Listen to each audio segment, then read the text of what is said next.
Part 2 of drawing every Project Sekai character in a randomized art style. We did 13 drawings in part 1, and I'm excited to share 7 new drawings in this video. Some cute, and some quite cursed.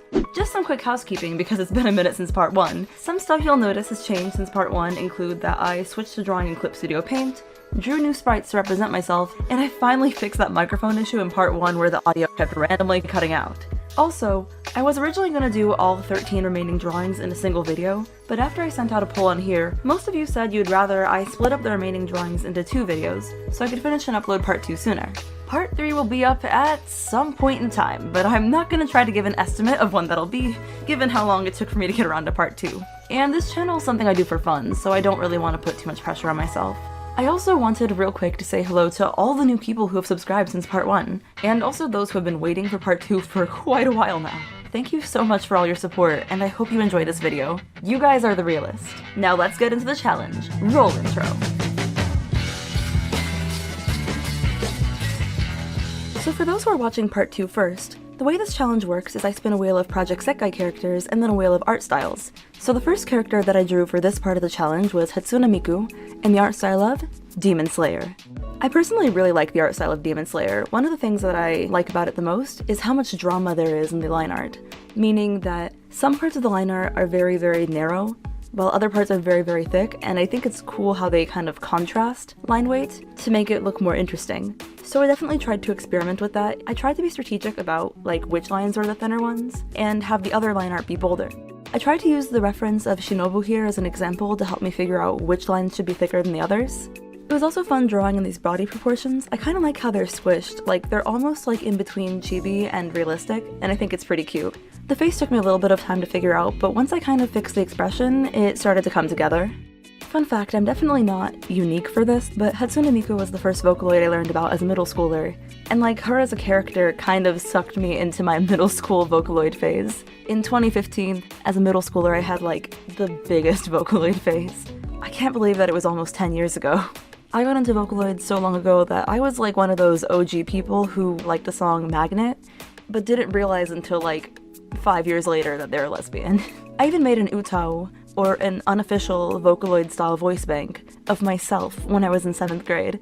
I'm not sure if I'd ever be able to find the files, but if I do, that's a whole video in itself. To be honest, my middle school Vocaloid era is also an entire video in itself. But eventually I got out of my Vocaloid phase and started high school.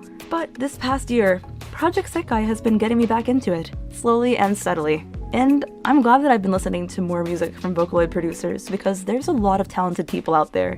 Vocaloid rant aside, here's how Demon Slayer Hatsune Miku turned out.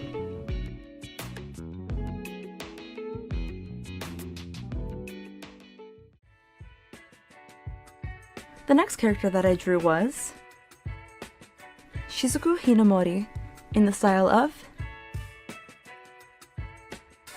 my friend, Flynn from Flying Stars Animates.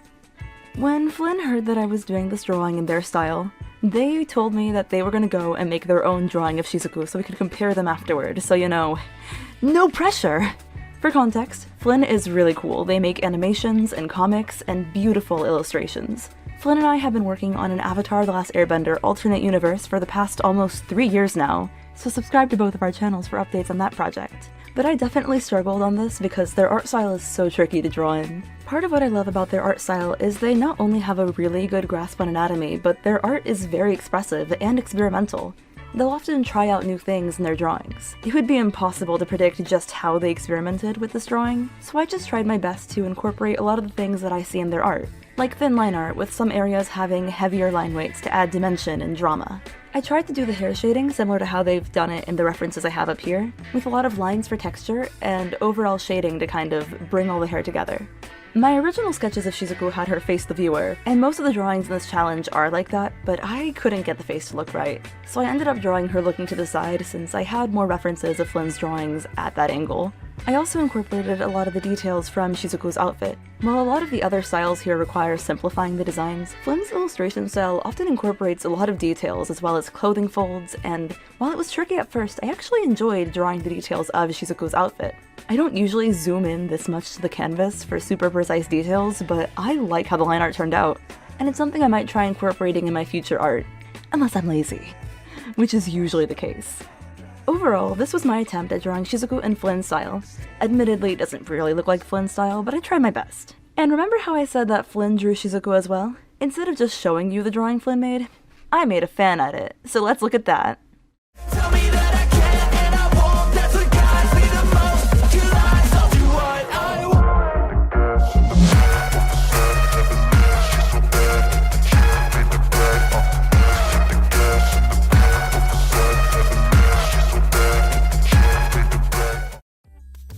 The next character that I drew for this challenge was Tsukasa Tenma, in the art style of, brace yourself, Peppa Pig. So, I have no words, aside from you're welcome, and I'm sorry. Did you know that the Peppa Pig cinematic universe canonically has human characters? Namely, Santa Claus and the unnamed Queen. I, unfortunately, already knew that before working on this video, and once it was time to work on Peppa Pig Tsukasa, I easily pulled up references for how humans look in this universe. Also, hey YouTube, I know I just said the words Peppa Pig in this video, but please, this video and my channel are not for kids. Please. I'm begging you, please don't label it as... No! So anyway, a piece of me died inside while drawing this, but now it exists for all of us to have to look at. Isn't that swell? So the next character that I drew for this challenge was Ren Kagamine. And the original style that the wheel gave me was one that we already have art of Ren in. So I decided to do a reroll, and the art style that I decided to draw him in based on the wheel was Just Dance. So I thought that I had a time-lapse recording in Clip Studio Paint, but I forgot because I'm silly. So here's a breakdown of the layers and like the overall process. Basically what I did was I kind of just color blocked the design, and then I went crazy with glow layers. It actually wasn't that complex. I also made sure to make his hand that's on the right side of the screen have a contrasting color, since most of the Just Dance coaches have that in their design, to kind of show you which hand is your Wii Remote hand, if you're playing Just Dance on the Wii. I think they have like way more consoles that you can play Just Dance on though. And next up we have probably my favorite one of the challenge, Mizuki Akiyama, in the art style of JoJo's Bizarre Adventure.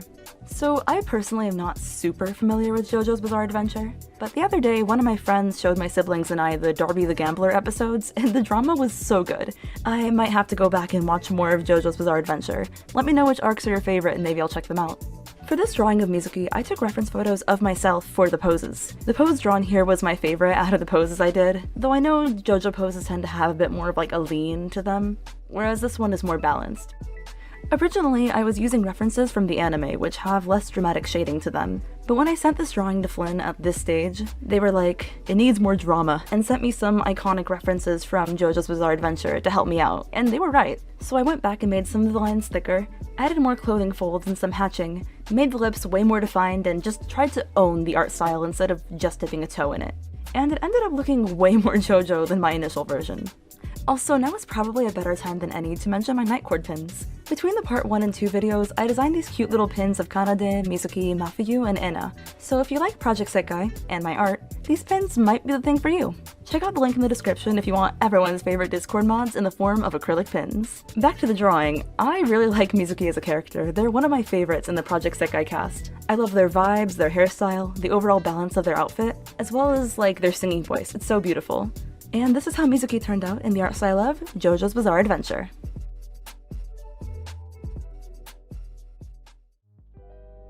The next character I drew for this challenge was Kaito, in the art style of Tim Burton, like specifically his like Corpse Bride and Coraline movies. Some main things that I noticed in these art styles is that they have very desaturated colors, kind of resembling skeletons, with very, very wide open eyes. Almost like creepy dolls, because most of them actually are dolls. They are stop motion animated for the specific movies that I'm referencing. Even during my Vocaloid phase, I didn't listen to a lot of music featuring Kaito. I like his design and like the super long scarf, and maybe I'll try listening to more music that people have made with Kaito's voice bank. Let me know in the comments if you have any recommendations for songs featuring Kaito. I'd love to check them out. And this is Kaito in the art style of more so Corpse Bride than actually Tim Burton, but that's okay. And the last drawing for part 2 is Shiho Hinamori in the art style of Super Mario Bros. She's actually the last Leonid character that I'm drawing for this whole challenge, which is pretty exciting. Aside from Leonid, More Jump is the other group that I've completed so far in the challenge. All the other groups, especially Vivid Pad Squad, still have people left that I need to draw for their part of the challenge. For my drawing of Shiho, I kind of combined elements of the princesses with other human characters like Mario and Luigi. So I gave her the round shoes while also keeping elements of the princesses' designs, like the round skirt shapes. I also had her face look pretty similar in style to the princesses' faces. To be honest, I don't really think the final drawing is recognizable as a Super Mario drawing. And you know what? Thank goodness. Maybe Nintendo won't come after me for making this video. But I still think she somewhat fits in among the cast of Mario. So not a complete loss. And I drew a side angle of an electric guitar for this, so I think I get at least 10 billion extra points for just this drawing. But that's Shiho in the art style of Super Mario Bros. So these are the 7 drawings I've made, bringing us up to 20 drawings made so far for this challenge. I hope this video was enjoyable, and I'm so sorry it took me an eternity to get around to making part 2. To reiterate, part 3 will exist at some point in time, but it's unlikely it'll be in the very near future since I have a lot of projects I'm working on as well as my senior year of college, so please don't wait on the edge of your seats or anything. It'll exist when it exists. That disclaimer aside, thank you so much for watching. Let me know in the comments which design was your favorite, or perhaps which one you find the most cursed. And just like part 1, I'm gonna end this video with a roundup of all the drawings I've done so far, grouped by unit. Until next time, I'll surely see you around.